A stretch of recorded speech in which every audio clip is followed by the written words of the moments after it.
My name is Bryan Casson, and I am an expert, okay? I know absolutely everything there is to know about Google AdWords, so if you have a question, come and ask me. I'm just kidding. I am an expert, though, but just not in the thing that you think that I'm an expert in, okay? I am a complete and utter professional clown, okay? So, now, most of the times I run around making a fool of myself, and you know, AdWords presentations are not much different, okay? The first thing that you've got to learn in Google AdWords is it's all about performance, okay? We need to engage our clients.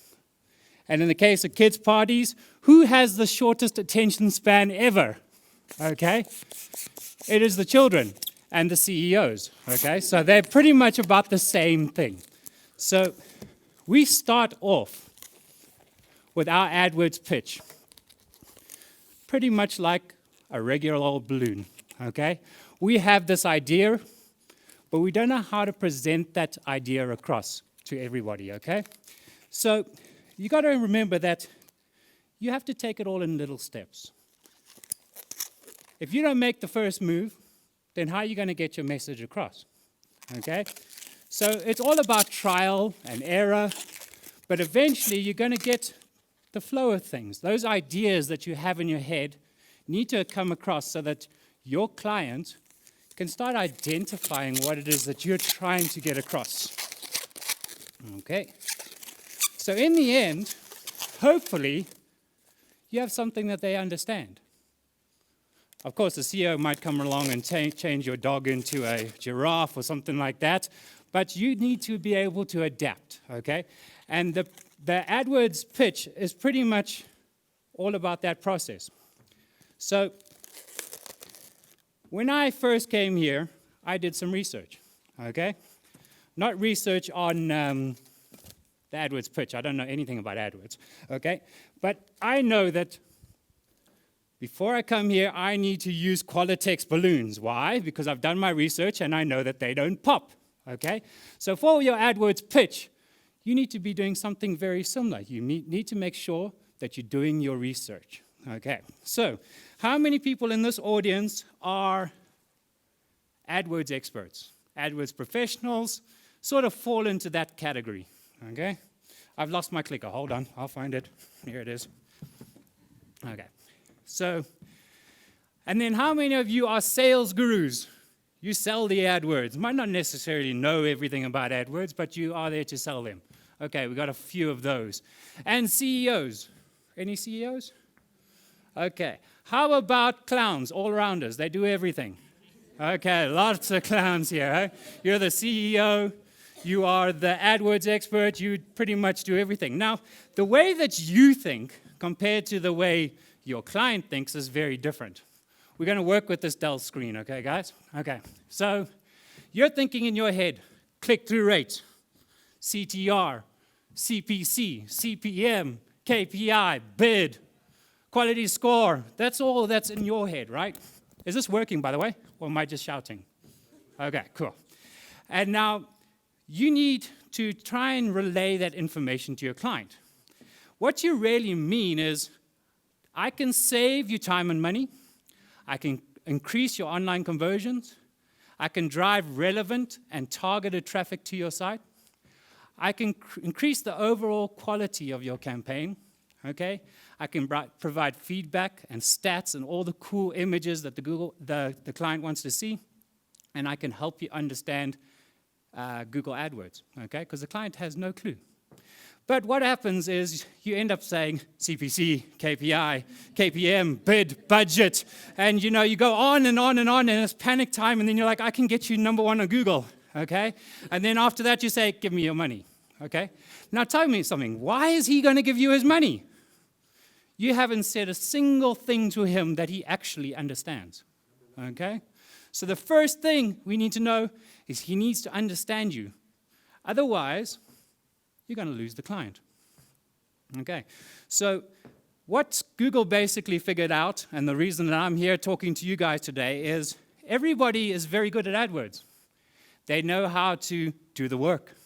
They know what a cost per click is. They know how to influence their bids and their budgets, and they are absolutely fantastic. But they're getting lost at the very first part. They don't know how to sell their AdWords, okay? So we got all of this stuff in our heads. Now, how do we present this to the client? Okay. So, where do we start? Where exactly are we going to take all this information and put it through to the client? And how do we do it? So, like I said before, the first thing we need to do is we need to research. Okay? I researched on these balloons. I know they don't pop. But just because I have a whole bunch of research, can I go and make a balloon automatically? There we go. Blow that up for me. Come on. Blow it up. You're going to give it a go. Okay. Okay. Now, you might be able to do the AdWords, okay, but you need the research. No matter how good you are at AdWords, the client is always going to throw a spanner in the works, and they're going to throw a question to you that you might not necessarily know. Okay? So first things first, you must know your client.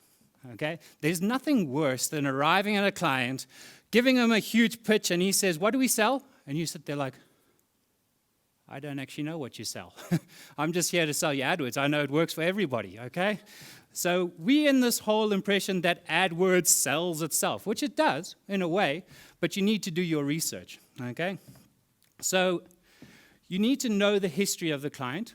I'm not saying you need to go study every single page and every single thing about the client and every single product, but get a general idea of what he does, okay? What he or she or what the company is trying to get across. Are they trying to sell a service? Are they trying to sell a product? Are they trying to push a newsletter, a video? Everything in Google AdWords changes. AdWords can actually target all of those sections at the same time, pretty much, or want to focus on a key area. So you need to show some interest on what they're doing and not look like a fool when he asks you, what is it that I actually sell? Okay. Next thing, you need to audit their site. How many of you guys have set up an AdWords campaign, okay, and, well, you've sold it, your pitch went absolutely perfectly, and then you come to do the campaign and, oopsie, there's something wrong with their website. I can't actually do this campaign. Now, who looks like the fool? Who's the idiot? You are. You just sold them something, not even knowing that their website's broken, okay? So take a look at the structure of their site. Take a look at any errors. Look for any titles or something that's lacking on the site. Okay? So when you're going through to the Ford Fiesta page of the website and it says Ford Atlas at the top, do you think Google's going to think you're relevant? Okay? So you need to know that these mistakes exist on sites. Okay? Because it's going to affect your campaign, the campaign that you set up. And you need to be transparent with the client and say, listen, you got some errors on your site. I'm not trying to sell you a 30,000 Rand website, but geez, you really need to fix this up before I can even start your campaign. Okay? Now, the very bottom one here is terms and privacy mandatory. How many people have websites and do all of them have privacy policies? Okay? Do you have privacy policy? Okay. Now, Google's terms and conditions say that you need to have these, okay? Especially if you look like you're selling something to do with a get-rich-quick scheme, okay? So does anyone here sell gold? Jewelry, maybe? Anything to do with money, finance, auditing, something like that? Well, you're going to set up your beautiful campaign, and it may even run for about 3 or 4 months, and then suddenly you get a big suspended all over your Google AdWords account, and you're like, geez, I haven't broken any rules. I haven't done anything wrong. But if you look at the little fine print at the bottom, you guys need to go read that fine print, because if you are in an industry which sells gold, as an example, then this is mandatory. Terms and privacy are mandatory, and they'll suspend you until you fix it. Now, you're the one that's got to go run to your client and say, we forgot to do something. Okay? So this is why you need to take care of this in the audit process so you don't look like the fool later on. Okay. Next thing you need to do, keyword research. It's really important that you know which keywords in that client's industry will actually work for the client. And you need to know that at the pitch point. Okay? So when the client says that he wants to be ranked under pink Easter bunnies, okay, and you say to him, nobody ever searches for pink Easter bunnies, then, you know, you can at least get it across to him that not every single keyword that you as the CEO want can actually be used in an AdWords campaign, okay? Now, you also need to look for a lack of content. If the client does not have enough content on his website, that is going to hinder your AdWords. Your ads aren't going to be as relevant. So who edits the site? And you need to know this from the start, because he's probably going to think it's you. Okay? And if you don't have access to the site, you can't come running to him later and say, listen, I can't get you a great click-through rate because your content on your site doesn't match my campaigns. Well, that's not his problem. Okay? You need to tell him that he needs more content on this page. Okay? And do that in the pitch. So that's why we audit the sites. And then, of course, you're going to be using the keywords tool. Can hardly see that, but that's okay. Now, how many of you guys use the keywords tool? Hopefully all of you, okay? Make sure that you try and target keywords that are relevant to his industry. Like you heard in the previous talks, relevancy, relevancy, relevancy. And you need to get the client to understand that relevancy is the ultimate. It's the key point, okay? So if he wants his Ford Fiesta sedan, that's actually what it says if you can't read it, then he's not going to get that keyword unless the content exists on the page, and that's really important. The content must exist on the page. A few years ago, or some terrible agencies long time ago, they used to say, give me a list of 40 keywords and I'll get you, put them into AdWords. No, it doesn't work like that, okay? You have to know the structure of your site. You have to know every single page, and you must only target AdWords that are existing on the page. So if he wants to be listed under something, just say to him, where does that exist on your site? Okay? Then maybe he can get listed under that particular word. Okay. Competitor research. How many spies do we have here? Anybody really good at spying? Okay. We need to know what competitors are running ads, if they are actually running ads, because again, it affects your Google AdWords campaign, okay? If you have no competition at all and nobody's running, then you can sort of estimate that your cost per click is going to be fairly low, okay? But if you're insurance, then you can obviously estimate that it's going to be huge, okay? So make sure that you take a look, see who the competitors are, see who's listed, and try and figure out where your competitors are making money. Now, what keywords are they using and which keywords are performing? Now, I do have a caution here. How many of you guys use spy tools? No. I'm not talking about paper clips or anything like that, but actual online spy tools. Now, be careful with these. They're very good at telling you what the structure is and what the keywords the competition is good at, okay? But when it tells you that the guy's spending $152 per click, you think, don't think so, okay? So the cost part of those spy tools are very inaccurate because the cost is according to American standards. And believe me, in South Africa, we pay a lot less, okay? So unless you're actually targeting the world and you have worldwide clients or worldwide campaigns, then your cost per click should be fairly low compared to international standard. How do we figure out budget? Is budget something we tell the client after our pitch, or is it something that we should maybe suggest before or during our pitch? Okay? So who thinks you should tell the client about budget when you get to the end? At the end. Okay, you want to talk about the money lost. Okay? Win that client first, then we talk about money. Okay, that is, some people do have that strategy, but I think you should have some sort of budget information in mind from the start. So how do we do that? We are all engaged members. If you're not engaged members, it means you snuck in here and you shouldn't be here, okay? So inside the Google Engage portal, you have those fancy little coupons that Google gives you, okay? Use this as an opportunity to try figure out what your budget should be, okay? Run that campaign yes, it's okay. You can spend that 200 Rand if it's a client that you really feel like you want to win. Okay, go ahead and spend the 200 Rand because then you get 600. But use that money to actually set up a campaign for them. When you go in there saying, I will get you this, I will get you that, I promise you I'll get you this and this and this, do you think it's better if you go there and say, look what I've got you already? Here's your click-through rate. Here's the cost per click for your industry. And you actually get an idea of what budget the client should be using. Okay. So make sure you have at least an idea, at least a spark of an idea before you get to the meeting. And obviously, budget depends on industry size. Okay. So if it is somebody like Outsurance, as an example, and you spend your 600 Rand voucher, use that 600 Rand in in an hour rather than a week's time to get the full impact of that voucher. Okay, so you can at least get an idea of how much it is that they are spending. Okay, so that's your research. All of these little things, you don't have to do them all at the same time, but remember, do your homework. Don't look like the idiot when you get to the client and are not too sure what to actually talk about, okay?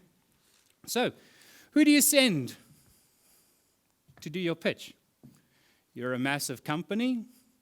Do you send your AdWords professional to do the pitch? Because he knows his stuff. He's really good at, influencing cost per click-through ratios. His click-through ratios are 12, 15%. He really knows his stuff.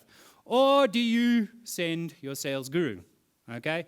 He'll tell you everything there is about click-through ratio, but has he ever sat behind the computer and actually done it?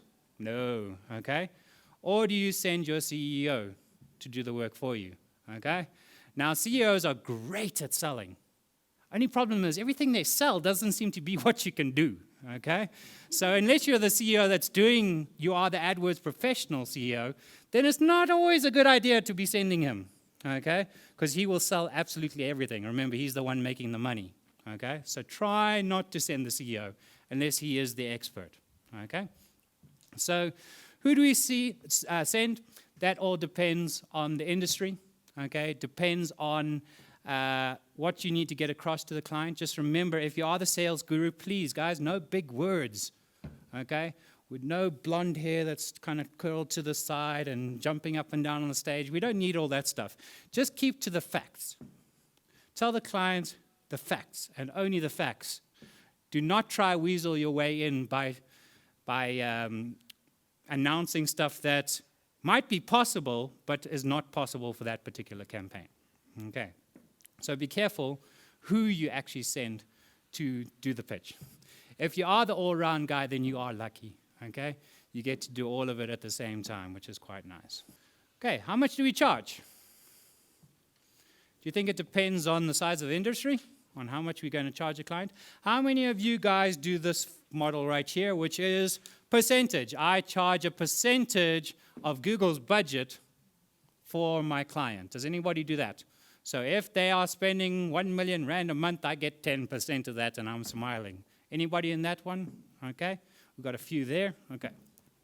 Now, this is not usually good for small clients because 10% of 300 Rand in a month, it's not really worth your time, right? So, but it's actually quite decent for the large clients. So if they are spending 1 million Rand in a month and you're getting 10%, you got a big smile on your face, okay? So, because that's a good client to be doing a ratio on. So I use this model for a lot of my clients, and actually my clients right here in this front row. Say hello, okay? Okay, this is the model that we use with them, and we do it on a scale. So if the client is spending over a certain amount, we charge them 10%. If they're not spending as much, then maybe 15%. If they're spending almost nothing, then I'll charge them 20% as an AdWords budget. But just don't forget that this is only once the campaign's running. The client needs to pay for your work that you did, okay, before you got there. So there is always a setup fee as well. Now, another way to charge is a monthly fee. Who does that? Who does a monthly retainer? Okay? So you charge your client 2,000 Rand for the month. Okay? This is great for the small clients because you actually do get some revenue even though their account is very small. Okay? And it's also good for the niche industries. So if your client is selling X-ray machines, which nobody ever searches for, and they only maybe, if you're lucky, spend 700 Rand in a month, at least you're getting something out of it. But be careful with this, because if your monthly fee to him is 2,000 Rand and he's spending 700 on AdWords, there's something wrong, okay? So you need to obviously lower your setup fee for that particular client, if you want to work with the smaller clients. Does anyone here have little clients? Little clients, okay. There are some, and it's great to see the fact that some people are still looking after the little clients, because most of us are going for those big fish, which is a lot of work, okay? Now, this is not good for very, very competitive industries. So when your Ford comes to you and says, I got R1 million to give you for Google AdWords, if you've been paid 1,200 Rand for your monthly maintenance fee, who's winning here? Okay, so you sort of wasted your time, okay? And it is also not good for high maintenance campaigns. Who's got high maintenance clients? Okay? Clients that want their campaigns changed daily, okay? You've just, so yeah, okay, I'll be careful, don't worry. You're not that high maintenance, okay? But clients that think that you need to be, you're on demand. So I've got some clients that actually change their AdWords according to the trends that are happening almost every hour, okay? If you have clients like that, again, a monthly fee is not the best way to do it, okay? Because you need to get paid for your time, basically, okay? We have performance revenue, okay? Now, my friend Grant, who's sitting over there in the front row, okay, he's the one that helped me with this one a little bit. I didn't know what it was up until this year. Now, this is actually a great model, because you don't just get paid for a campaign setup, and you don't just get a monthly fee, okay? But you actually get paid per lead, okay? And you get revenue from the way that you, as an expert, performs. And it's great for incentives. So if you, as an example, increase your, if I go to a client and say, I'm going to increase your leads by 300% in 1 year, and he's like, oh, no way, there's no way that you can do it. I said, okay, there's no way I can do it. But if I do, I want to be paid X. Okay? Or if I do, I like that Ford Ranger. It's really nice. Okay? If I manage to get that 300% in a year, I want that Ranger. Okay? So from a company point of view, obviously you can't decide who's going to get the money, so maybe the money part is better. But from an incentive point of view, how many of you guys work alone? It's just you. Okay? Just you in a company. Incentives are great. Okay? You get to go on holiday. You get to drive nice vehicles. Okay? Help increase their revenue, and then you actually benefit out of it. So that's all about what to charge. Now, be transparent. What do I mean by this? Don't tell the client that they're going to spend 3,000 Rand for this campaign, and meanwhile they're only spending 200 Rand for the campaign, and where does the rest go? In your pocket, okay? You need to be transparent. You need to tell the client how much it is that he is going to be spending, okay? Because he is going to come to you eventually and ask for the reports. Okay? So if you're sort of pocketing something in the background, that's not always a good idea, okay? Because they are going to find out. You need to be honest, and you need to be transparent. Now, this is a great one. Don't be greedy, okay? We would all love to tell a client that his budget threshold per month is 90,000 Rand. Meanwhile, his industry is only spending 3,000 Rand. So be realistic. Don't try and charge him according to what you want to make, okay, as your turnover. Rather charge him according to what his industry is doing. Okay, so if he is a big client and he does have a huge budget, deep pockets, even then he does have a threshold. Everybody has a threshold.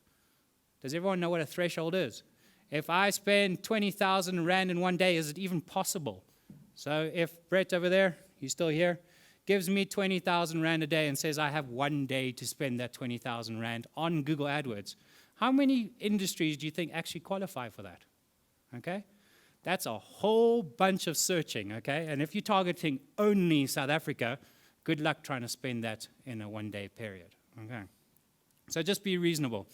Now, the great thing about AdWords, and you need to express this to the client, is that the cost is flexible, okay? So you might start your campaign at 10,000 Rand a month. But the great thing about it is that if you perform and he sees results, later on, you can charge 20,000 Rand a month, or 40,000, or 15,000. Rather grow with your client, okay? It might be that you charge 10,000 Rand for your first campaign and you have your budget running and again, you don't reach this threshold, then say to your client, listen, I've tried every single keyword that's possible for your industry. We're just not quite reaching that limit, okay?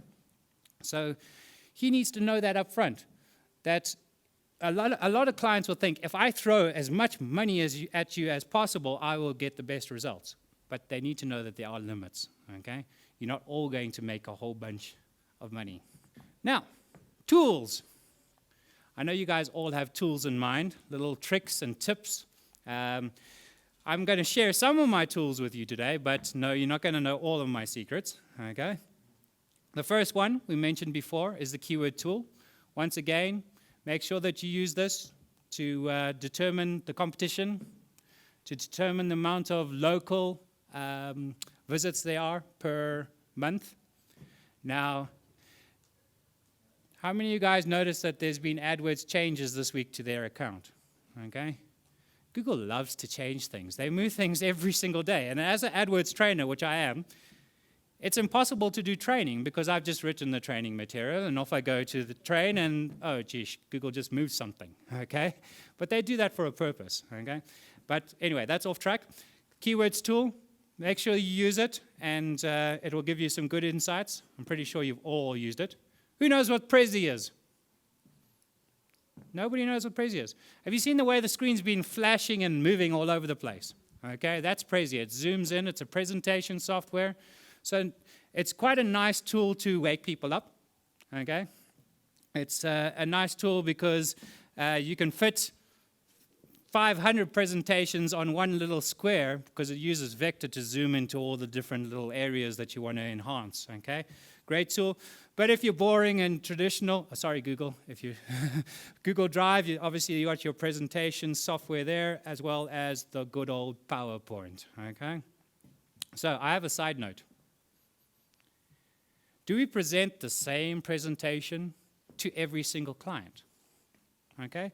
How many of you guys use standard, scripted, template sort of presentations? Good, no hands, okay? So you need to be able to adapt to the environment. So if you are sitting there with Sally, okay, and it's just a one-on-one communication, do you need a big old presentation like this? No, probably not, okay? You need to adapt to the way that your client responds as well. But if Sally invites Sue and Gerald and Gertrude, okay, then and only then can you go to the bigger presentations, okay? So the one-on-one communication is much better done with you and them looking at your laptop screen, okay? And so they feel like it's a personal thing. If you surprise them with a big presentation, they're not going to go down so well, okay? So just remember, you need to be able to adapt to the environment. Okay. The pitch library. How many of you guys have been into Engage and gone to the pitch library? Do you guys know that Google actually supplies you with products to use for presentations? Okay?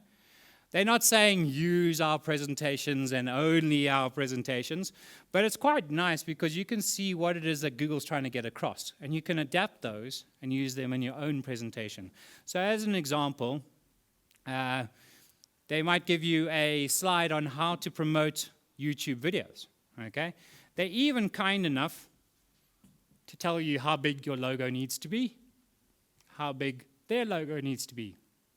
So when the client comes and you present to them, you can show obviously some personal input, okay?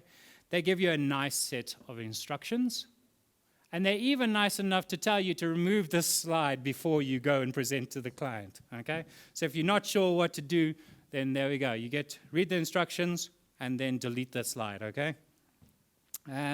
So all of these tools that you're using obviously are not the only tools that you should be using. As you guys go along and you work out your own pitches and you know what works, it's all about trial and error, okay? I come here today hoping that Prezi will work live, and it did.